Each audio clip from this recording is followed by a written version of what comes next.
Мясная жывёлагадоўля можа стаць перспектыўным накірункам дзейнасці прадпрыемстваў АПК Віцебскай вобласці. У Мінсельгасхарчы лічаць, што варта пераарыентаваць раёны, у якіх надоі не перавышаюць пэўных паказчыкаў на развядзенне жывёл і мясных парод. Між тым спецыялісты заўважаюць, што толькі пры наяўнасці належных умоў утрымання жывёлы і рэгуляванні дзяржаўнай закупачнай цаны можна будзе забяспечыць рэнтабельнасць вытворчасці ялавічыны. Як гэта выглядае на практыцы, высвятляла наш корэспандэнт Інна Кірыенкава і адправілася ў акцыянернае таварыства «Ліпаўцы» Віцебскага района. У них должно быть сердечко. Вот на спине. Вот когда у них на спине вот такая вот, это уже признак породы. Развядзеннем герафордаў у гаспадарцы займаюцца даўно. Перавагі гэтай пароды паспелі ацаніць. У іх генетыцы закладзена мармуровае мяса, якое адрозніваецца высокімі якаснымі паказчыкамі. З агульнага статку ў 7,5 тысяч галоў зараз на ўтрыманні знаходзіцца каля 900 герафордаў. З іх амаль 270 чыстапародных.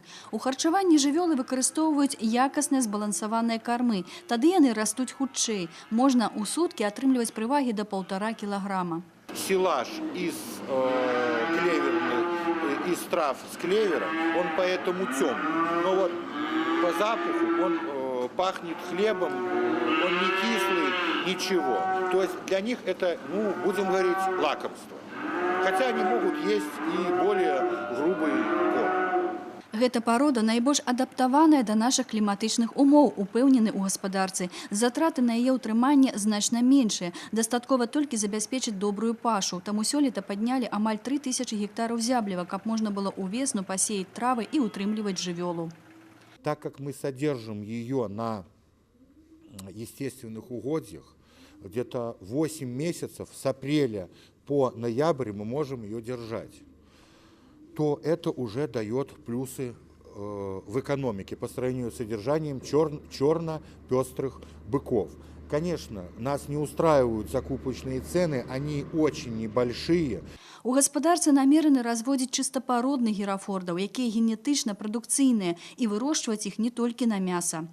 Племпродажа это в разы отличается по стоимости от сдачи на мясокомбинат. То есть перспектива развития мясного скотоводства однозначно есть. У вобласці ёсць усе перадумовы для таго, каб займацца развядзеннем мясной жывёлагадоўлі. Штогод выбракоўваецца каля 6 тысяч дойных кароў, якія ідуць на мяса. Нямала земляў, якія не выкарыстоўваюцца ў севазвароце. Зараз ідзе падбор фермаў для ўтрымання статку мяснога накірунку. А каб стымуляваць гаспадаркі, аблвыканкам распрацоўвае сістэму фінансавай падтрымкі.